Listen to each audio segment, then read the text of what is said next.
get a few minutes. Well, I'll call the meeting to order. This is a regular assembly meeting on October 1st, 2018. Clerk, please call the roll. Are we going to have a call in?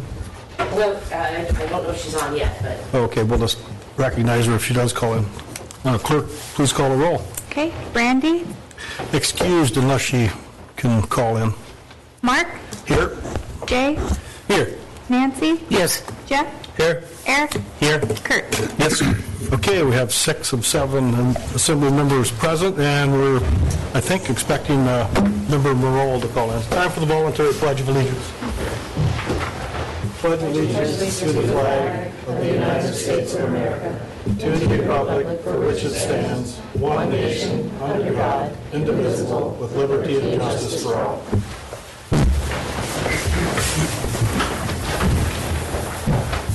Okay, that brings us to item 3, which is approval of minutes, and the only minutes today are from the meeting on September 17th, 2018. I'd entertain a motion to approve unless there's changes. So moved. Is there a second? Second. Motion been made by Member Castro, Stanton Greger, and seconded by Member Bucci to accept the minutes. There's no changes. All those in favor say aye. Aye. Aye. Okay, those are approved. And next item is 4, amendment and approval of today's meeting agenda.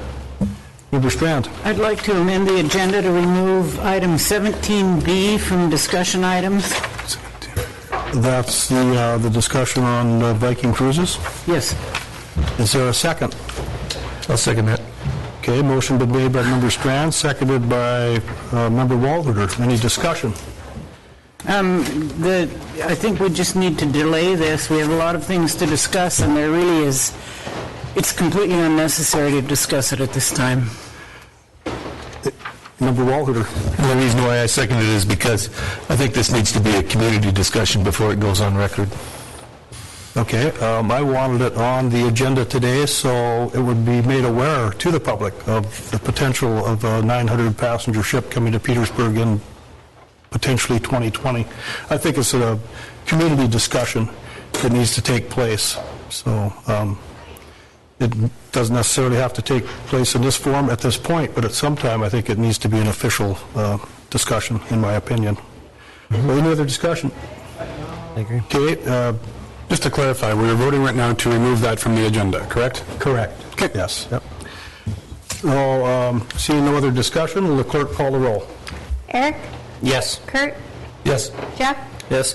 Nancy? Yes. Jay? Yes. Mark? Yes. Okay, that brings us to public hearings. There are none today. Bid awards, none. And that brings us to visitors in the audience with views related to items on today's agenda. Is there anybody in the audience with views related to items on today's agenda?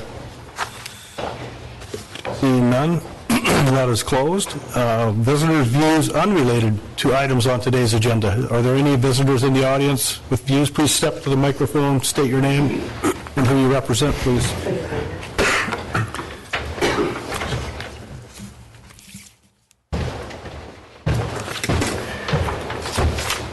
Good afternoon. My name is David Whitethorn.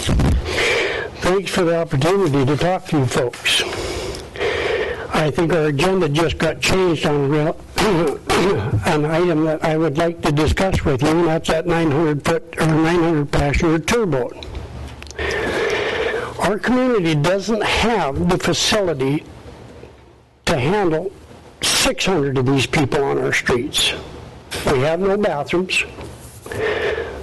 You put that many people on our streets, it puts the burden on your businesses downtown, and I've seen it with just 2 small turboats. The bathroom at the Scandia House had to be shut down because there was too many people in and out of it. It couldn't be used for their customers or the coffee shop customers. And we don't have the food facilities to feed these people. There's no restaurants in our town except the 2 little places we have on Main Street, plus Coastal Cold Storage. So I don't know where these folks are going to go to eat or even use a bathroom. So it's pretty tough. So I think you guys better make the public aware of this 900-foot or passenger boat that wants to come in here. You might be able to entertain 100 of them, but I don't think you're going to entertain 600 of them. Another subject I would like to talk to you about is our community cold storage. The managers that are running that facility just took a 25% hit on his paycheck. I'm trying to figure out why, and I'm trying to figure out why we didn't raise the rates in that facility before this guy took a 25% cut in wages, and I believe that it's more than 25%, if my addition's correct. Now, I haven't seen anything on paper, but I'm going to take a look a little deeper into the subject, that why this took place and we didn't raise our rates. So, thank you. Thank you. Anybody else in the audience that would like to speak to views unrelated to items on today's agenda? State your name and who you represent, please. Mr. Mayor, members of the Assembly, I'm Brian Lynch, and no, for the first time I'm not here talking about transboundary mines. I'm representing the Petersburg Economic Development Council, and I want to bring up something that Oldie just brought up, and you're talking about, that Viking cruise ship is something that we will need to have a public discussion on, but I think that right now it's kind of premature to be saying too many negative things about it. The PEDC did send you guys a memo, and I want to read one part of it. If we want to promote economic development, then the message from Petersburg cannot waver. We are open for business, and we welcome discussions, site visits, information requests, and a chance to show what our community has to offer to any and all businesses. I think it's very important to have a public discussion on this, because there are some things that I think all of us, I'm involved with the tourism industry, but taking dock walks, people down talking through the docks, talking about commercial fishing and various other aspects of Petersburg. And yeah, when I first saw this and heard about it, there was this immediate kind of wondering what we're going to do with these people and just how this is going to affect us. And that's why we need a lot of discussion on this to determine, as Ole mentioned, the number of bathrooms and whatnot around here is deficient, various other things. We have had, in the past, there's actually had more visitors than what we may be looking at if they come in, so we were able to handle that. But yeah, granted, I think that that is something that we very definitely need to have public discussion, but we actually need to have more information on that before we get into it. We really need to know what their plans are, exactly what we're going to be looking at. So hopefully nobody rushes to judgment on that issue. The other thing that bring up that Ole brought up was the community cold storage, and Liz could probably provide even more details on the budget, but we are raising the rates on the cold storage. The big hit here was Ocean Beauty closing. We got a lot of product in there, a lot of freezing, and that really helped a great deal with the income for the cold storage. Yeah, we're at a bad crossroads. The idea of the manager taking a hit like that in the salary was not an easy thing, and it's extremely unfortunate.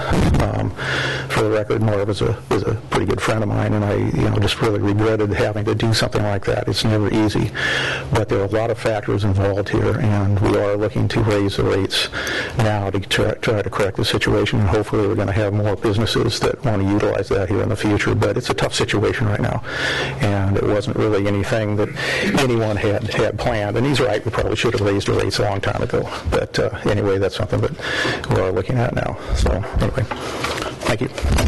Any questions of Mr. Lynch or anything? Thanks, Brian. Anybody else in the audience with views related to items not on today's agenda?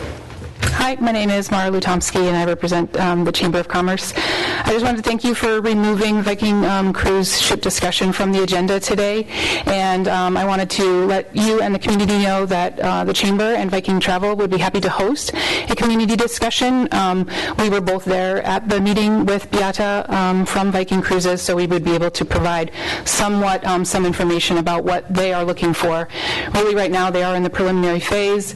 They haven't made any final discussions, so any final decisions as to where they will be going in 2020. So I just wanted to throw that out there, that we would be happy to host something like that if you so wish. Okay, thank you. I think that would be important since it's kind of new news to the public, and I don't know how long the dialogue has been going up to this point, but obviously there have been discussions for some time with what was on the radio last week about how they intended to handle the visitors. So anyway, yeah, Maura, if we could get something like that together with you and Viking Travel, that'd be great. Any other visitors with views unrelated to items on today's agenda? Okay, seeing none, we'll move to the next item, which is 9, Board, Commission, and Committee reports. There are none. Consent agenda. There are 2 items on the consent agenda today: support of Chief Kerr's appointment to the Local Emergency Planning Commission and appointment of election officials. We want to add 2 election officials, Stephen Akins and Stephanie Payne. They're willing to serve on the election tomorrow. So I would entertain a motion to approve the 2 items on today's consent agenda. So move. Second. Okay, motion been made by Member Strand, I believe, seconded by Member Castro. I got the names right this time. All those in favor? Well, let's have a roll call vote. Is there discussion for any reason? Okay. Nancy, Yes. Jeff, Yes. Kurt, Yes. Mark, Yes. Jay, Yes. Eric. Yes. Okay, the consent agenda items pass 6-0. Report of other officers, Petersburg Medical Center update. All right. Good afternoon. Thank you for allowing me to present. I just want to update Assembly on a couple of things. First of all, thank you for representing at our strategic planning session that occurred on September 7th. City Manager and Jay were both there, and it's very helpful to have that input. As a result of that meeting, we had set some priorities for our board. We stuck with a minimum amount of about 5 high priorities for the board for the next 5 years. This is set to approve at the next board meeting, but essentially want to let you know and have an update related to that is we highlighted the new facility as a high priority, so we're going to have discussion, looking at what it would take to have a new facility in this community. We also have a priority of community outreach. We know that we need to provide more education and interaction and community participation, so we have a priority related to that. Integrated access to care was a high priority, as well as recruitment, retention, development of local hire, in addition to financial strength. Those are our 5 top priorities for the PMC. At the end of that meeting, we had some recommendations, some takeaways from me to engage master planning and project management for a new facility. And that really is to look at what it would take to design a new facility in this region and the impact into the community. So we are working with that. Related to that is something where we'd like to have the Borough and the PMC board have a work session. So I know there's elections coming up here tomorrow, I believe. So following that, I'd like the Assembly to designate a time where we can have a discussion, and the PMC board and Assembly conduct a work session. The next recommendation was to have a community forum, basically a community cafe, where we're reaching out to to the community of Petersburg and getting some feedback on, their feelings of a new facility, what services they would like, and kind of keep it focused on one topic. And the idea is to present those periodically throughout the year to have a discussion of health and health care in the community. So those are some of the takeaways. An update on the facility, just to keep you appraised of some of the ongoings and the necessary upgrades. We had a dry sprinkler system that was needed to be put in last week. We're working on the elevator. I mentioned this at a previous assembly meeting. That's an infrastructure replacement that's necessary, and so the elevator folks will be here next week, and we'll have some patient flow adjustments we'd like to talk to the community about, just so they're aware of when the elevator is down in the next couple of weeks later this month.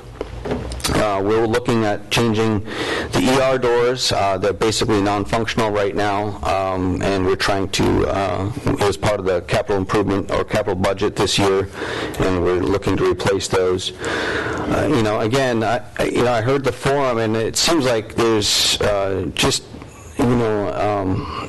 not a lot of people don't understand the age of the facility, how that impacts healthcare.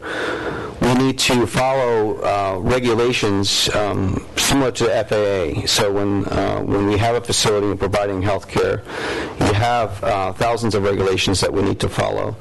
And along those lines, we have infrastructure of a sewer that's probably 70 years plus old, and we did have a sewer backup. It's kind of a scary incident a couple of weeks ago where you have sewage flowing back up into the facility, and we have to clean that.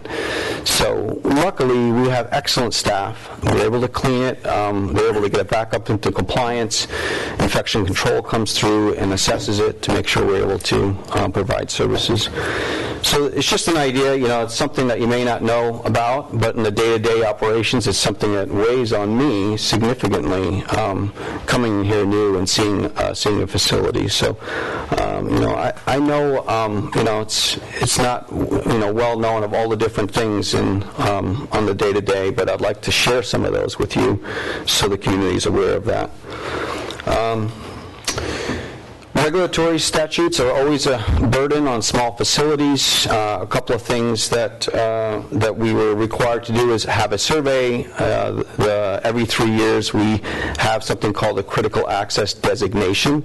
To make us a critical access hospital, we have to abide by CMS, which is the government standards.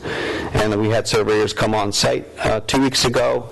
Staff did amazing. We had some citations, some recommendations for improvement. We did have a citation in the OR where the walls and the floors were aging and peeling. So that was unanticipated expense that we were looking at. So we're going to have to take a look at what we needed to get up to code for that.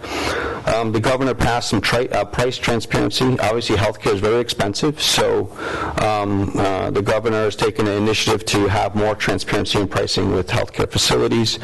What that means for here is that we're obligated for at the top 10 common procedures we're gonna post publicly, so you're able to see those when you come into the facility, and that's something that we need to maintain a standard in January of 2019. There's another regulation coming down that affects the facility. It's called USB 800, and when people come in and get chemotherapy at our facility here, they mix drugs that are hazardous, and that regulation, it's a good regulation, but it requires something called a negative pressure room, where you have to have a certain process and a certain pressurized area to do that mixing. Currently, it's under a hood, and that's in compliance. But when that new regulation comes in December 2019, we have to have something retrofitted to maintain that standard, which again costs money to retrofit. So these are a significant burden on small critical access hospitals when regulatory statutes, even with good intention, come through. That's something that we have to follow and abide by, and it costs a lot of money to do that. If you haven't heard, we had the flu hit here from one of our cruise ships, so everyone heard. Everyone got their flu shot, right? Well, so the staff, we knew right away, well, not right away, we knew there was an influx of cruise ship passengers coming into the facility with respiratory illness. So our docs, we had a meeting, and they had a positive flu, that was able to be determined at our lab directly, and then we talked to the captain. We did some outreach to the community, and we had a group. We had Liz Bacon and Dr. Tasillo on the air that day talking about flu and getting a flu shot, and we also inoculated our staff as setting up what we call a mini pod, and we're also planning to do that as every year. We're going to encourage outreach for flu shots. Did I cover that okay? Okay. She's our master of all that. And that's pretty much our update. We're still recruiting a physician. So we have 3 wonderful physicians here, been here a long time. It's very difficult and challenging to recruit a physician. A highly competitive market. We had 2 physicians come here this summer on a recruiting trip. None of them signed. They love it here. It's they're great physicians. We have one that maybe is going to come in and do some locums work, but it's an ongoing challenge, and the risk is we're burning out our physicians that are here. So that's something I'm very focused on trying to do. So, thank you. Thank you, Mr. Hofstetter. Is there any questions of the CEO from the hospital? Member Bucci. Yeah, thank you, Mr. Mayor. Yeah, I know we owe you a work session. And I think some of us will be in town more as the fall goes on, and maybe before we're done this afternoon, we can talk about a work session with the hospital board as well as the visitor industry in between October and November. Sure. Debbie's been pretty good about keeping track of us when we're going to be in town, when we're not going to be in town, so maybe if she sent us a note, we could kind of let her know what days we'll be in town. We can kind of get together. Yeah, it would be great if we had it before the community cafe, just so that we're, I think we just need to be aligned in what we're doing, and I look forward to that session. I think we're all pretty much saying the same thing, and when we do a community cafe and a community education and outreach in November, it would be great to have some assembly members there as well. Member Mucci. Yeah, thank you, Mr. Mayor. So the community cafe is scheduled for when? November, I think, is what we're looking at. The 13th or 15th are 2 options. Yeah. Okay, thank you. Welcome. Any other questions? Thank you. Thanks, Mr. Hofstetter. That brings us to the mayor's report. This is going to be a little bit lengthier than normal, since I'm going to give a report on the Alaska Municipal League visit in August and the Southeast Conference visit in September. But first of all, we're seeking letters of interest. The Petersburg Borough is seeking letters of interest from qualified borough residents to serve our community by filling one of 2 vacant seats on the Historic Preservation Commission. One for an assembly member representative with a term ending 12/31/2019, and one for an archaeologist or at-large member with a term ending 12/31/2020. And those letters of interest may be submitted to the borough clerk via mail to Box 329, Petersburg, Alaska, or via email to dthompson@petersburgak.gov, or by delivering to the clerk's office at 12 South Nordic Drive. October 2nd, 2018 municipal election. Our 2018 municipal election will be held tomorrow, October 2nd, 2018, in the activity room of the community center. Polls will open at 8 a.m. and close at 8 p.m. Please exercise your right to vote in our local election. One thing before I get to the AML and Southeast Conference, Alaska Airlines Thanksgiving schedule. I was notified by a representative from Alaska Airlines who I met in Ketchikan, and they won't not only be not flying Thanksgiving Day, but Friday following Thanksgiving, they're not going to have service in the Petersburg, just for people listening, for those 2 days. So that brings us to the Alaska Municipal League. There was discussion on whether or not, this first part is the Conference of Mayors. There was discussion on whether or not to keep the Conference of Mayors active. The mayors were interested in keeping the group active and possibly having more communication over the year, besides the 3 meetings, having teleconferences between the scheduled meetings. The new AML director, Niels Andreasen, was at the conference. This was his first time addressing the members at a public forum in a conference. He will be replacing Kathy Wasserman. Niels seemed like a very energetic young man. He had some good ideas, and he wants to keep an open dialogue with all of the communities that belong to AML. Also, Ray Gillespie will be resigning from being the AML's lobbyist in December. He's been there for many, many years. It's longer than I've been involved in local politics, so it's been at least 11. There was lots of discussion in the Conference of Mayors on Proposition 1 on November's ballot. The mayors decided not to take any action on it. It was tabled by a motion made by a mayor from Bristol Bay. Also, there was discussion on plastic bags. There was discussion went on. It was quite lengthy. There was people from Anchorage, and I think the following week, their assembly voted to ban plastic bags. The consensus of the mayors was let the individual municipalities take action in their own communities. So there was no position on that by the Conference of Mayors.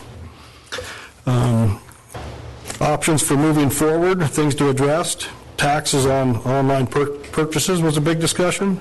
Opioid issue, Marine Mammal Protection Act, Alaska Department of Fish and Game budget, PERS reform, and also one of the discussions was let individual municipalities have control of state unfunded mandates, and one of those is the property tax exemption.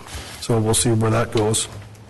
There was also a discussion on the marine highways, similar to what took place at Southeast Conference. Shirley Morquat, the former mayor of Dutch Harbor, and Mark Lucan were talking on the topic, talking about the new Alaska-class ferries that they're talking about possibly modifying the Hubbard to have crew quarters, and so they could be more than just a day boat, which they were originally designed for. And they're asking for actually letters from communities in support of that to reconfigure these ships to the Lieutenant Governor and Governor's office. So maybe that's something we could address at a future date. The Taslina will be sailing, I believe, next summer, so it will be, just put into use like it was constructed. So maybe in a future date that will be modified as well if they come up with the funding. The new Tustamina replacement is out for RFPs. The Aurora will need a repower within the next couple of years, and that's a 10-month project, but hopefully if they get the Taslina in the circuit, it'll help offset some of the boat maintenance.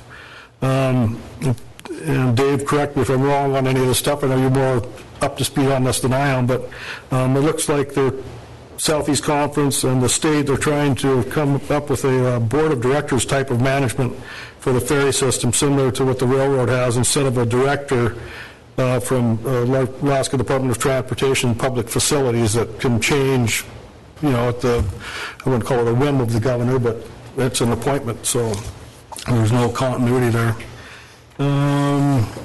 Lastly, there was discussion on cyber insurance. I don't know if Petersburg has any cyber insurance, but two mayors that discussed it, one from Valdez and one from Matsu, they've been attacked, and it's quite a mess to get things hashed out, quite expensive.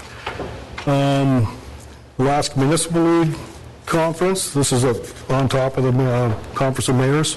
Niels Andreasen said the state isn't fulfilling its obligations, property tax exemption, etc. Challenges for the future, internet sales being taxed, like I talked about earlier. Another thing that was discussed was the big turnover in the legislature this year, and it's going to be a little learning curve with all the new members up there to get them up to speed on topics that affect your districts. So. And Pat Pitney from the Governor's Office and Mike Navarro from the Department of Commerce gave a presentation. Oil and gas is still very important to the state, seeing a slight increase in production, and ANWR still is out like 15 years. And I believe they said that oil at $72 a barrel will balance the budget, but won't provide any capital fund projects. So, we're still, I wouldn't say we're broke, but...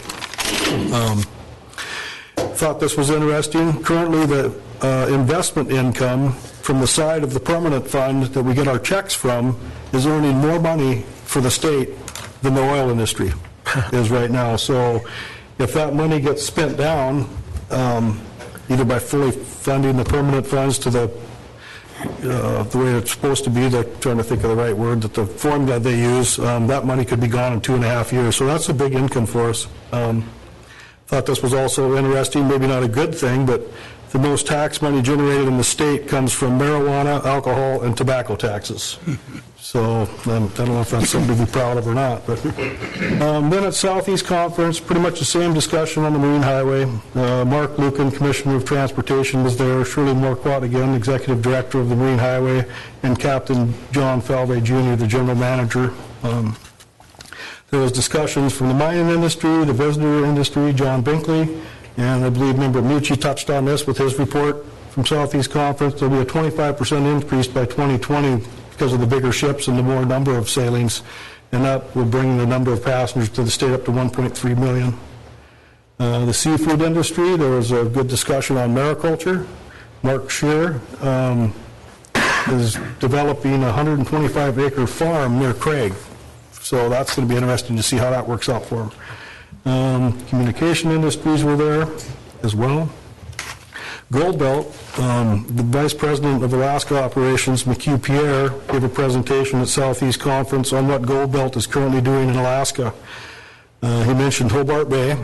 They're putting 12,000 acres of land in Hobart Bay into, and I asked him the other day in a phone conversation what it was designated. He said there's no designation, it's just a no development status.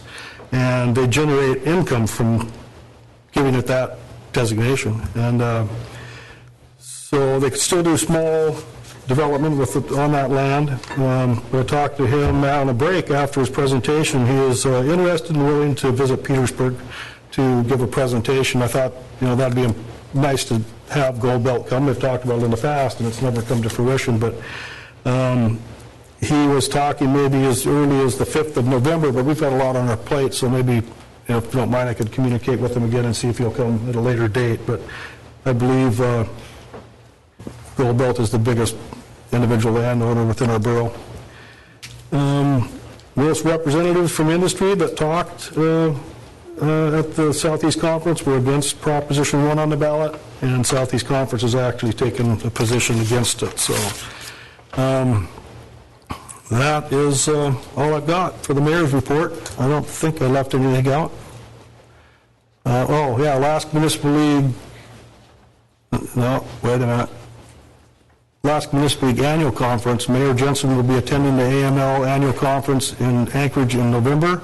The Assembly budgeted for 2 more Assembly members to travel to the conference as well, assuming that any new members just elected during the municipal election would want to attend the newly elected official training offered at the conference. And I've mentioned this before, and I know Member Castro went, and I believe he found it very informative, and I think it's important to help new members get up to speed.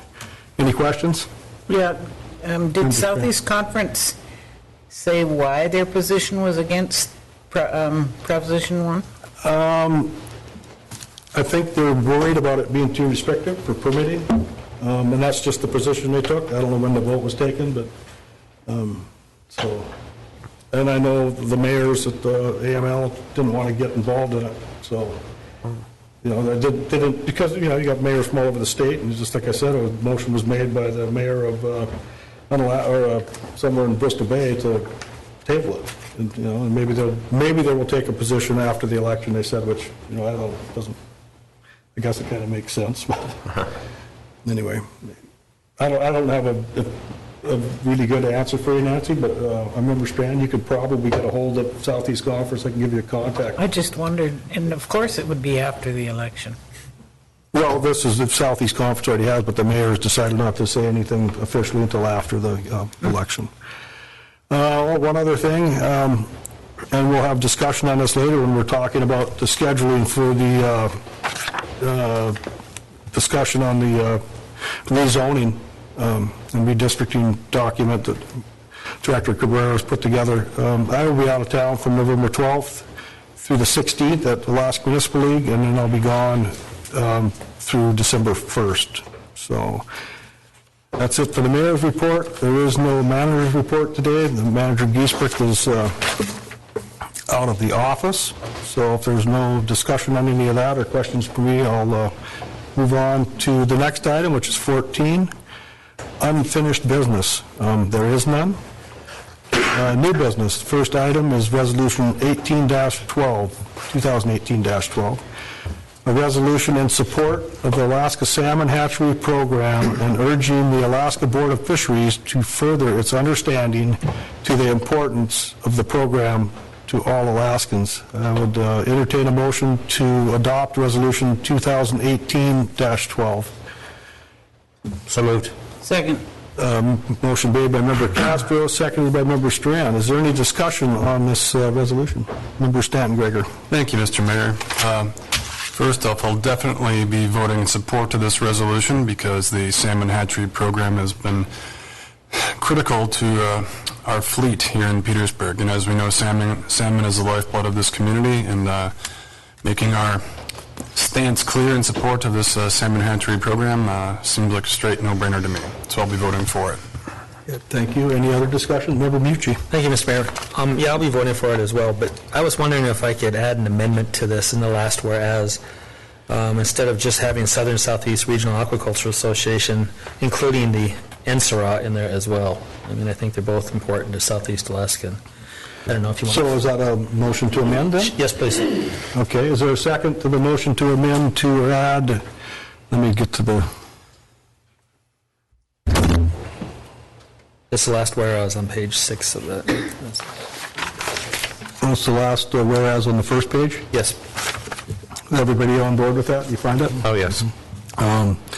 So a motion's been made by Member Mucci to amend the whereas that only ask for Southeast Regional Aquaculture Association, SARA, a nonprofit operation whose mission is to enhance and rehabilitate salmon production in southern Southeast Alaska to the optimum social and economic benefit of salmon users and operators, to add NSERA, which is Northern Southeast Regional Aquaculture Association. I'd second that.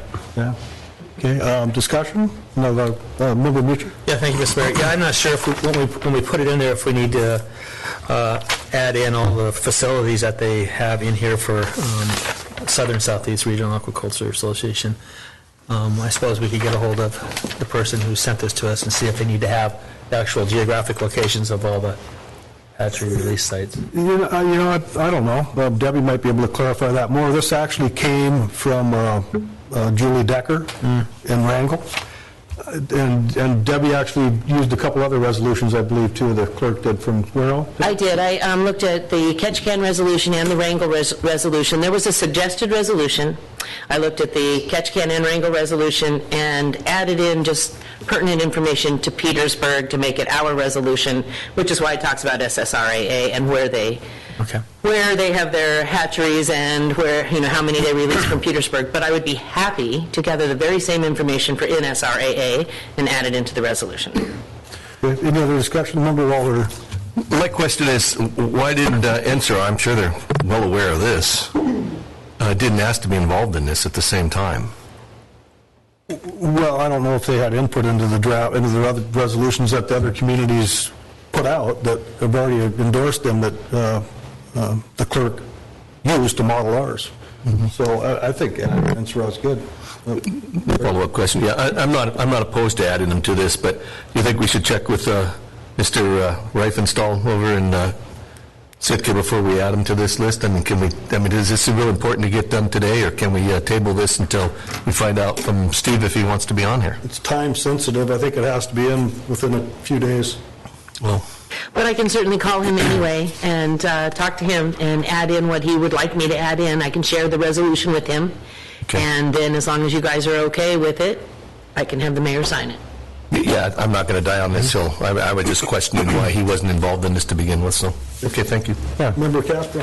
My guess on that, Member Woodward, could be that being as that the resolution was brought forward from Ketchikan and Wrangell, maybe because they have more... It's the southern, It's that's the southern correct. portion of it, and then being as that we have Cake with Gunnet Creek, and then the terminal release at Thomas Bay, perhaps that would be good to be able to include Steve and Insera into this as well.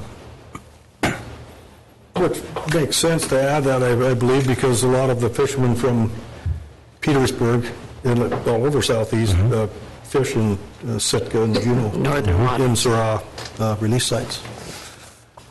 So I guess with this amendment, we'll give the clerk permission to get a hold of Mr. Weissenfuhl.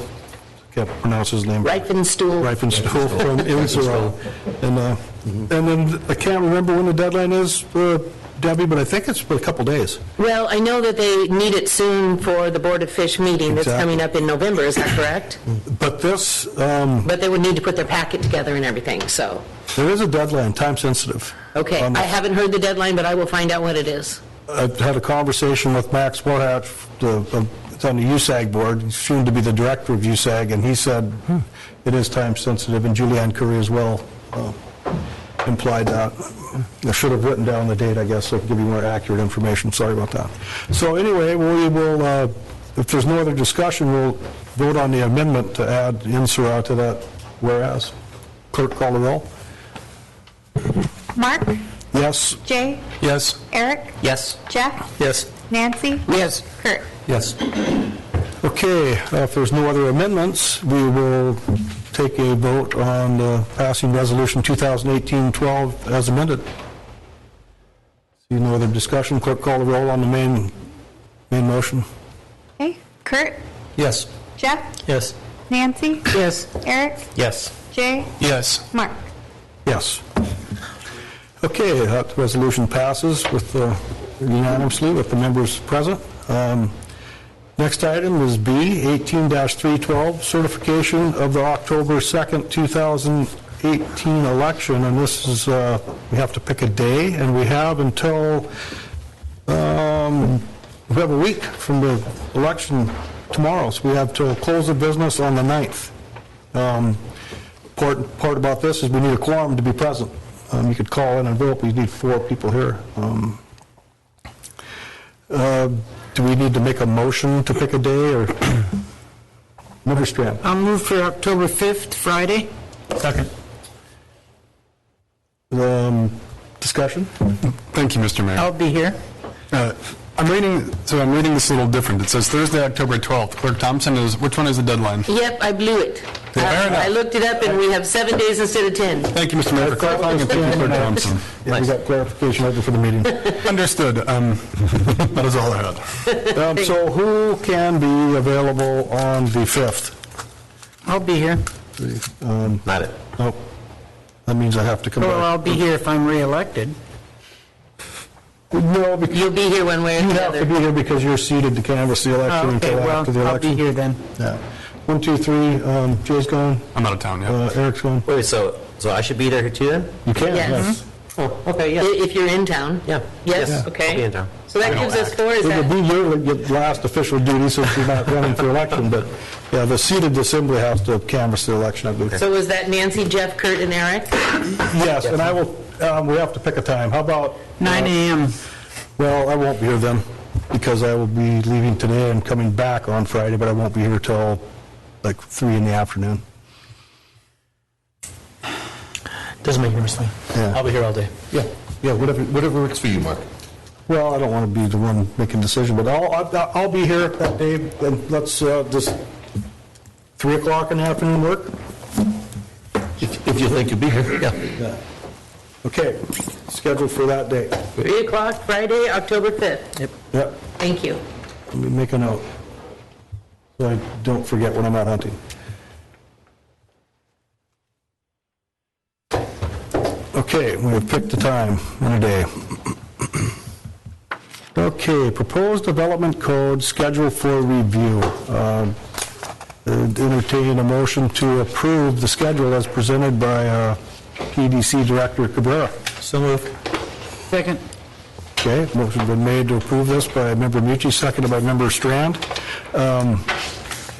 looking through the schedule, I see, let me look, November 19th would be the public hearing by the Assembly. We're actually going to have first reading October 15th, second reading and a public hearing by the Assembly on November 5th, and then it looked to me like it was scheduled, Liz, correct me if I'm wrong, just a public hearing by the Assembly? Right, so you would have 2 public hearings instead of just one. Right. Yeah. So that would be, look at December 3rd, and that's first meeting of the month. I was wondering if, since, I guess I will be back for that, never mind. Liz will be gone. I thought it might be important to have Liz present, since she drafted the document and knows more about it than anybody else. And I talked to Liz before the meeting about it, and you're going to be gone a week, Liz, is all? Right, that Thanksgiving week. But I would say that it's nice to be here, but as long as you're going to deal with, if you follow this and only deal with amendments at the last meeting, that's really where, I think my input would be valuable. If you're just taking in comments and listening to what people are saying, that's not as critical that I be here for that. So. Well, I guess my thought, with you being present for the second public hearing, would be if there's any questions from the public, then the person with the most information about it would be able to give a better answer. But that's the will of the Assembly, if they want to bump it back a week. Otherwise, we'll stick with what's presented. Any other discussion on it? Member Stanton-Greger. Thank you, Mr. Mayor. It's been a long process already, of course, with lots of feedback given. I think I'm comfortable with that, how it's written right now. I like that you included 2 public hearings for something, for a topic with this much depth. As I was listening to the candidates forum, a lot of paperwork in there, and it takes a lot of time to digest. I think more than 1 public hearing is appropriate, and having it set aside for December 17th, the consideration of amendments, that'd be, I tend to agree with Director Cabrera. That'll be a time when we'll need her guidance to navigate those waters, so to speak. So I'm comfortable with it as it is. Okay, any other discussion? And if we feel it's necessary as we go through the process, we could always add another public hearing.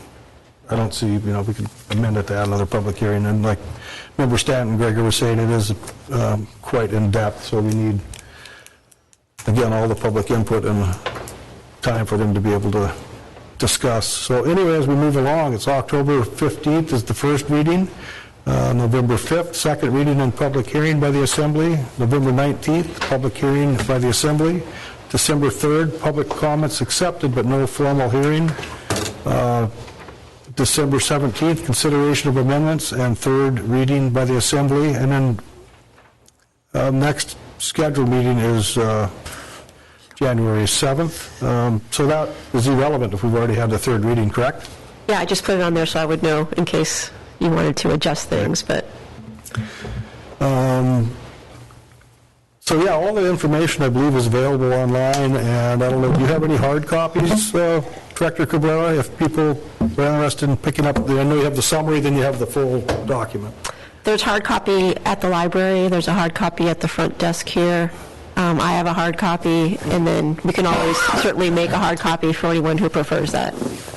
Right, yeah, I picked mine up, so, right. But any members of the public, if they want a hard copy, they can come by, we can give them one too, so. Okay, that's good for information for the people to know, I think. So, all right, is there any other discussion on this? Clerk, call the roll. Mark? Yes. Jay? Yes. Nancy? Yes. Jeff? Yes. Eric? Yes. Kurt? Yes. Okay, we'll stick with that schedule. Is there any communications? There being none, that brings us to Assembly discussion items. And before we get started on these items, some of these might be a little contentious amongst the Assembly members. I'd like to remind everybody to be civil and polite to one another when we're discussing all these. And I don't see it happening, but if we need to take a break, we will. Next item, 17A, recognitions. I would like to recognize Member Eric Castro for his time on the Assembly. Thank you, Eric, and got too busy with work, and I understand that. So, is there any other recognitions? Yes, Mr. Mayor. Yeah. Thank you. I would like to recognize the employees of our United States Post Office.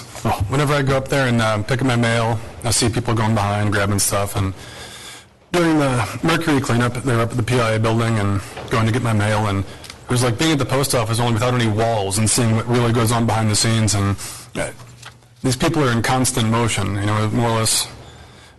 It was enlightening to me to see what really goes on and help me get my mail every day. And just wanted to thank them for their efforts, both during that week and in general. I really had no idea what to expect until I saw it, and it was beyond impressive the level of effort they put in, so thank you. Member Bucci. Thank you, Mr. Mayor. Yeah, I too wanted to thank Eric for his time on the Assembly. Always brought forth an opinion that I always respected, and I appreciate work with you. And I also wanted to wish Assemblymember Strand good luck in the election. I appreciate all your interest and your energy, and good luck. Any other recognitions? Member Castro. Sure, yes. Yeah, I'd like to recognize everyone in the public who has made a stance or taken a position about something that they feel passionately about in regards to this election cycle. Without community members with that type of drive, our wonderful town may not prosper and may never grow socially or economically. So I think it's important to be able to have people who are willing to make that stance. So thank you. Okay. Any other recognitions? Okay, seeing none, we'll move forward.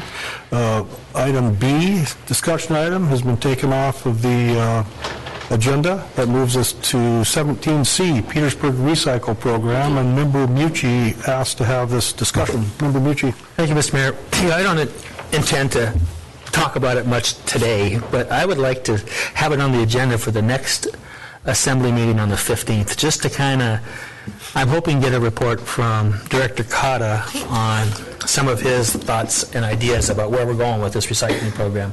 But I want to make it bigger than just the recycling program.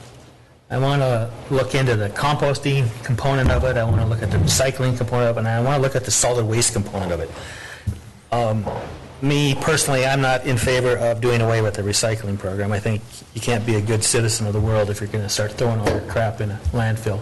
It sets a bad example for the kids in the community, and so I kind of want to have a discussion about where we're headed with it. I mean, it might end up costing us more money to recycle, but it's still something that we need to have our options available so we can look at it and make a good, informed economic decision on what's best for the community. And whether or not the price of recycled materials is going up so it's not that big of an issue right now, I really don't think that we should be depending on foreign countries to take care of our recycled materials. This is an issue that I honestly think starts at the grocery store. When you go to the grocery store, you got to figure out what you're going to do with that stuff that the container is in, or the container is in. And I think there's people in the community who are working with it. I've been talking to the lady up at Juneau Compost over the last couple of days, and we're going to talk tomorrow. And she's got some really cool ideas about composting. I mean, it's a business that she has in Juneau. She shows up at your house every Friday afternoon and picks up a 5-gallon bucket of your compost materials, and she runs it through her business. And I think there's opportunities in Petersburg for things like that. So I wanted to have it on. I know it's been busy with the elections and stuff locally here, but I want it on the agenda sooner than later. And I'm hoping that we can have it on there next on the 15th, just so the council can weigh in on some of the questions that we might have. Thank you. Any other discussion on this? Yeah, I thought that's what we were waiting for. Member Mucci was actually a report back from Public Works Director Cotta on with some dollar figures and ideas of what we could do with the recycling program. So with that being said, Public Works Director Cotta, do you have any time frame when you will have that information for us?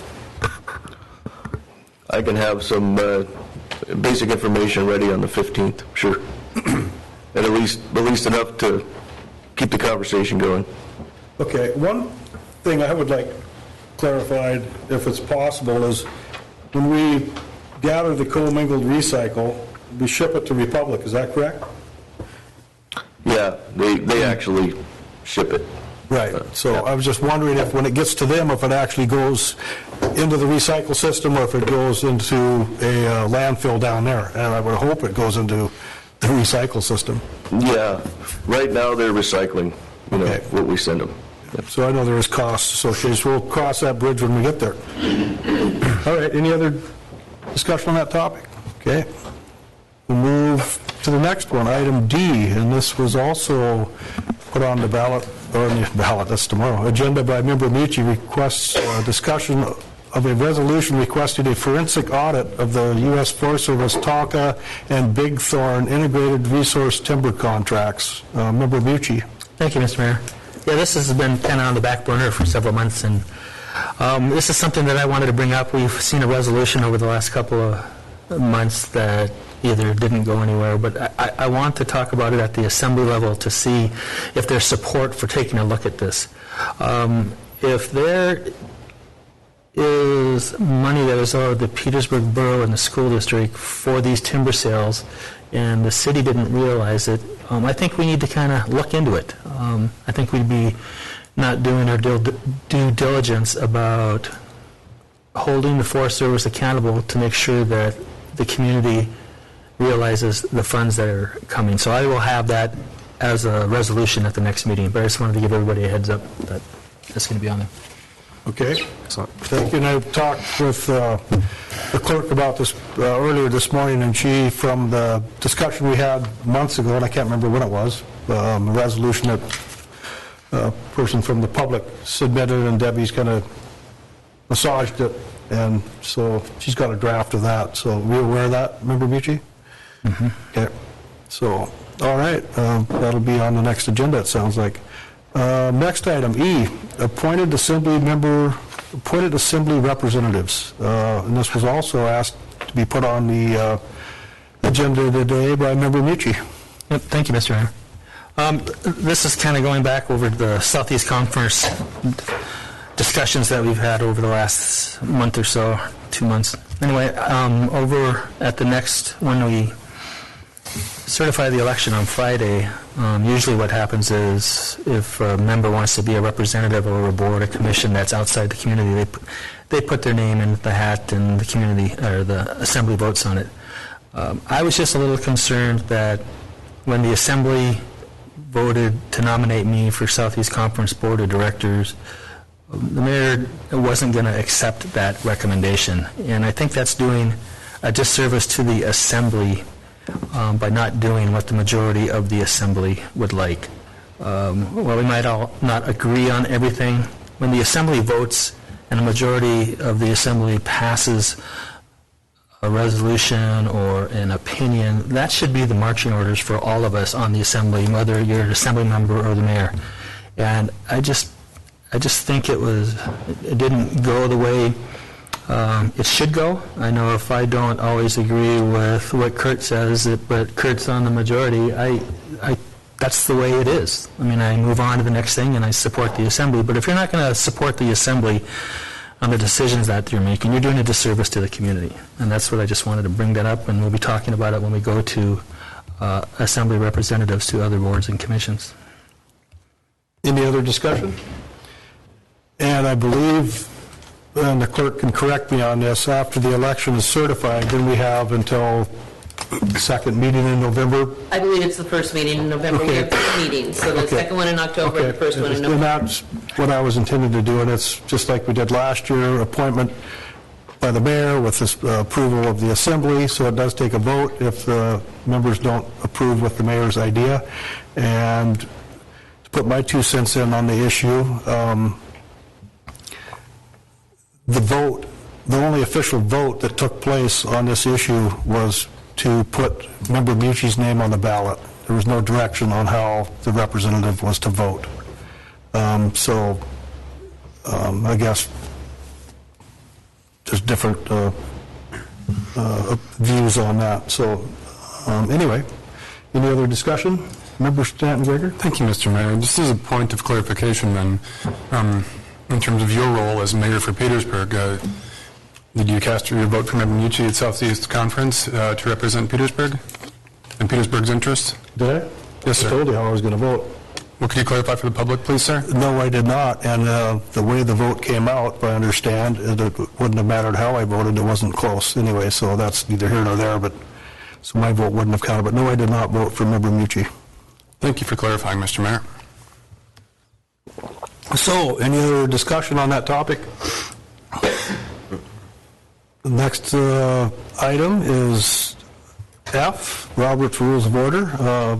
Vice Mayor Stan Gregor requests a discussion on Robert's Rules of Order. Thank you, Mr. Mayor. Just since it was probably 2 meetings ago, as people are wanting to do, we'll have conversations on the street to ask me X, Y, or Z in the produce aisle, which is great. It's a great way to be connected to the people of Petersburg. And one thing that came up a couple different times was someone came up to me and said, hey, like, you didn't second this motion a while back. I heard it on the radio that this motion didn't get seconded, and that, that's against the rules. You have to second things.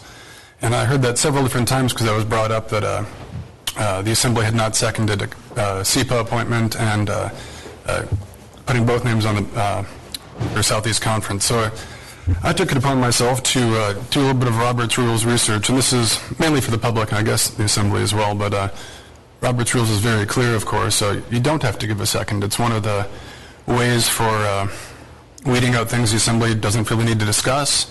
More often than not, if it's part of an amendment, you're still open to discussion during that point, so voices can still be heard and no one's being alienated, but I just wanted to clarify for the public that Robert's Rules is very clear that you don't have to second a motion for the sake of discussion. That was one part of that.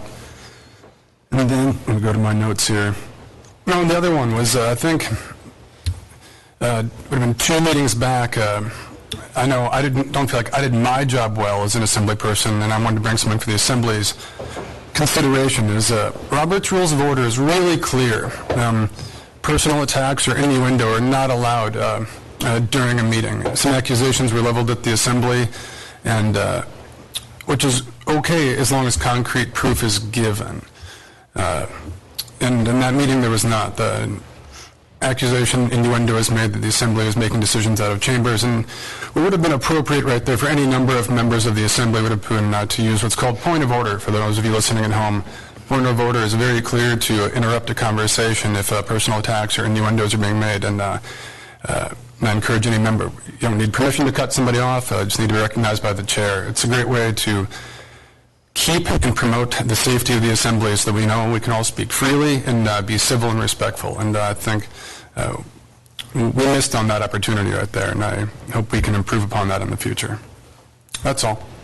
Any other discussion on Robert's Rules of Order discussion? Okay.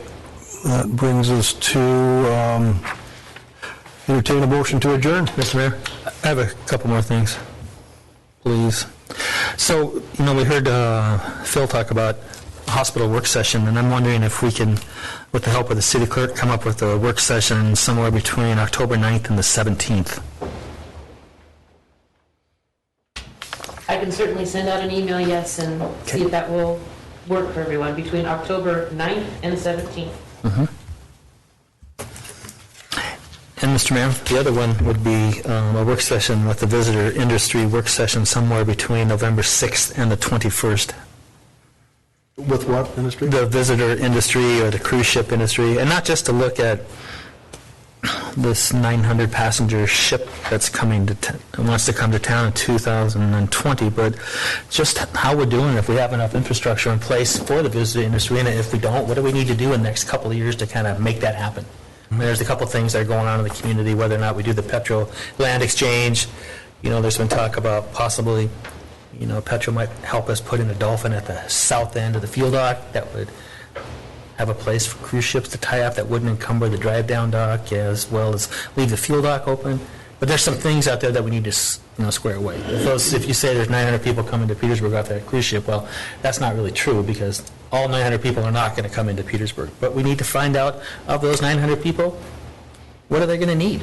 Are they going to need restrooms? Are they going to need, And I think there's, listening to the guy talk about the visitor industry in Alaska, they're coming. They are coming.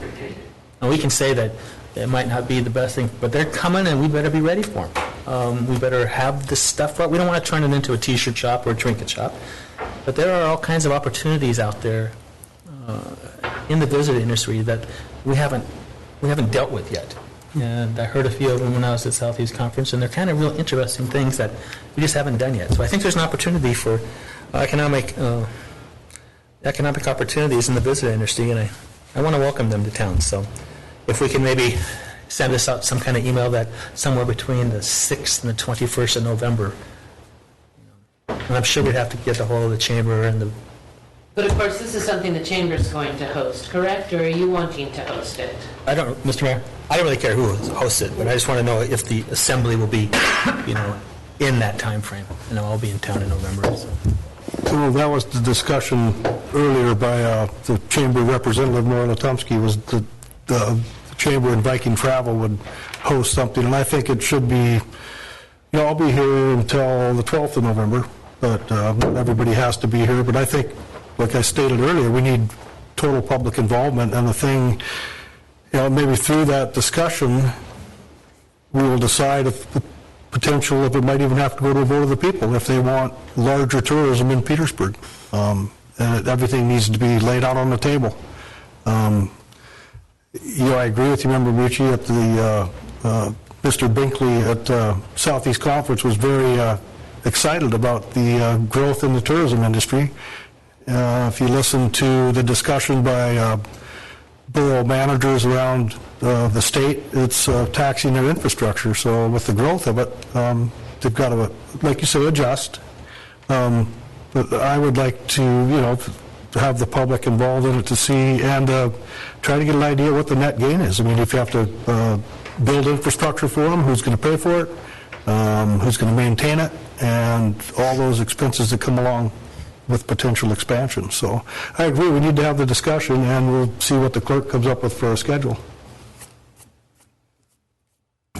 Will you work with Dave Burke from Viking Travel and Laurel on that? Does that work for you, Member Bucci? Yes, it does, Mr. Mayor. Okay, any other discussion items want to be added? No? Now I'll entertain a motion to adjourn. So moved. Second. All those in favor say aye. Aye. Aye.